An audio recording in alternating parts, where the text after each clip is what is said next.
अभी एक बड़ी घटना है जो कि मध्य प्रदेश के रहने वाला है जो कि 16 साल की नाबालिग छात्रा को गांव के ही ब्राह्मण दबंग लोगों ने स्कूल जाने से रोकने का काम किया। तो सबसे पहले वो वीडियो देखिए, उसके बाद उस वीडियो पे हम आपसे चर्चा करेंगे। मेवाड़ा ने बताया, मैं स्कूल से घर आ रही थी तो 3 लड़के खड़े थे वहाँ की जगमाखन, कुंदन और धर्मेंद्र सिंह। उन्होंने हमारा बैग छीन लिया और बोले कि हमारे गाँव से कोई स्कूल जाता, तुम क्यों जाते हो स्कूल, तुम्हें भी नहीं पढ़ने देंगे हम। इतने में मेरा भाई आया, उसने देख लिया, उसने चिल्ला चोट करी। तो ये आपने देखा वीडियो, कैसे वो लड़की अपने बता रही कि हमारे गांव के कुछ लोगों ने हमको शिक्षा से दूर रखने का काम करते हैं, जो कि हमको पढ़ाई करने पे इन लोग की जलन है और ये लोग सोच रहे हैं कि ये शिक्षा से दूर हो जाए, शिक्षा से कोसों दूर हो जाए। अगर क्योंकि शिक्षा ही वो सिरनी का दूध है, जो पिएगा वो गुर्राएगा, क्योंकि ना शिक्षा इनके पास में रहेगा ना ये आज़ाद होगी। तो शिक्षा से दूर रखने के लिए, हमको गुलाम बनाने के लिए इन लोगों ने हमको बस्ता छीनने का काम किया और स्कूल में जाने से मना करने का काम किया। जो कि ये घटना आपका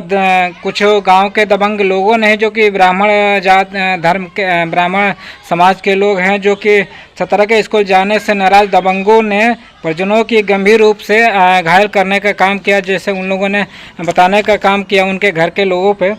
तो उन ब्राह्मण लोगों ने उनके घर के परिजनों लोगों पे लाठा और चलाने का काम किया, जो कि मारने पीटने का काम किया। तो साथियों, ये लोकतंत्र में ऐसा चल रहा है, जो कि शिक्षा से दूर रखने के लिए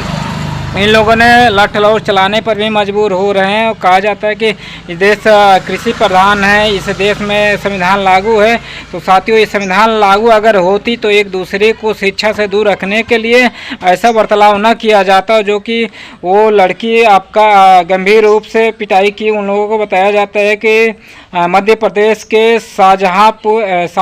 जिले के बावलिया खेड़ी गांव के रहने वाली एक नाबालिग लड़की है, जो कि उनका नाम है कि आपका लक्ष्मी मेवाड़ नाम है उस लड़की का, जो कि उनको कोसों दूर शिक्षा से दूर रखने का काम करना चाहते हैं ये लोग। उसी तरह ये पूरे भारत में शिक्षा को ख़त्म करने के लिए अभी एक वीडियो भी हमने आप लोगों को बहुत पहले ही बनाया था, जारी किया था, कि जो कि हरियाणा राज्य में जो शिक्षा पे जो पॉलिसी लागू हुई है, हरियाणा सरकार ने लागू किया है कि जिस व्यक्ति को 1,80,000 रुपये का आय होगा, वो अपने लड़का और लड़कियां को गवर्नमेंट स्कूल में पढ़ाने का काम नहीं करेगा। अगर पढ़ाने का काम करेगा तो गवर्नमेंट को 500 रुपये उसको पैसा देना होगा। अगर वही व्यक्ति अपने लड़के और लड़कियां को प्राइवेट स्कूल में पढ़ाने का काम करेंगे तो सरकार की तरफ से 1100 रुपये उस व्यक्ति को देने का काम करेगी। तो आप सोच सकते हैं कि इसे दबे कुचले शोषित वंचित लोगों को शिक्षा से दूर करने के लिए सरकार ने कैसे वो पॉलिसी लागू करे, जो कि ये जो पॉलिसी लागू ये आने वाला दिन में पूरे भारत में लागू हो सकता है। तो साथियों, ऐसे जो कि पूरे भारत में ऐसे पता नहीं कितने भी ऐसा विरोध किया जा रहा है शिक्षा से दूर रखने के लिए, जो कि अभी कांवड़ यात्रा भी चल रहा है। कांवड़ यात्रा में योगी और मोदी जी कह रहे हैं कि कांवड़ जो लेकर जाएगा उन पे फूल बरसाया जाएगा, और फूल बरसाया जा रहा है। जो कि वही अगर ये सरकार ने, ये व्यवस्था ने अगर उन लोगों को कहती कि जो भी व्यक्ति शिक्षा की तरफ बढ़ेगा उस पर फूल बरसाने का काम किया जाएगा, क्योंकि ऐसा नहीं किया जा रहा है, इसका मतलब साबित होता है कि देश में लोकतंत्र स्थापित नहीं है, इस देश में संविधान लागू नहीं है। अगर संविधान लागू होता तो जो धर्म के नाम पे, धर्म के आड़ में इन लोगों को गुलाम बनाया जा रहा है, लोगों को गांजा पिलाया जा रहा है, जो कि उसे आपने देखे होंगे कि छोटे छोटे बच्चे लोग भी गांजा पीने का काम करते हैं। जो कि आप सोच सकते हैं कुछ बच्चे, छोटे छोटे बच्चे के हाथ में वो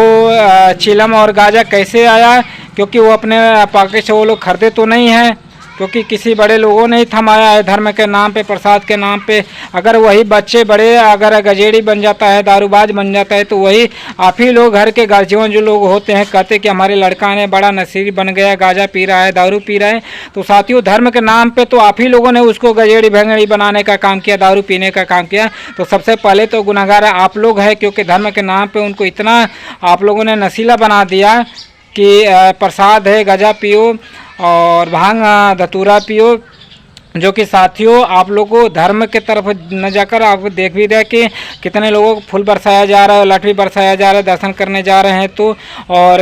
कहीं का एक जगह घटना भी है कि 16 लोग जो कि अपने गांव वापस आ रहे थे दर्शन करने के लिए मंदिर में गए, तो वहां के लोगों ने उनका विरोध किया, मंदिर में जाने से रोकने का काम किया। तो साथियों इससे साबित होता है कि देश में लोकतंत्र स्थापित नहीं है। इस देश में आज भी आज़ाद भारत के गुलाम SC ST OBC and minority 85% बहुजन मूल्यवासी समाज के लोग गुलाम हैं। तो साथियों गुलामी के जंजीरों को तोड़ने के लिए आप लोग को धर्म के आड़ में नहीं जाना चाहिए, संवैधानिक तौर पे लड़ाई लड़ना चाहिए और संविधान को पढ़ना चाहिए। गुलामगिरी जो कि ज्योतिबा फुले जी का किताब लिखी हुई, उस गुलामगिरी को आप लोग पढ़िए और हमको आशा उम्मीद है कि आप लोग इस गुलामी के जंजीरों को तोड़ फेंकने का काम करेंगे और इस बहन को जो इंसाफ मिलना चाहिए, उनको स्कूल में जाने का अधिकार मिलना चाहिए, ऐसा हम आप लोगों से अपेक्षा करते हैं। इसके लिए आप लोग आंदोलन करेंगे। जो कि उन दबंग लोगों ने जो बस्ता छीनने का काम किया, कापी किताब छीनने का काम किया, उनको सरकार ने कड़ी से कड़ी सजा देने का काम करेंगे, ऐसा हम आशा उम्मीद करते हैं।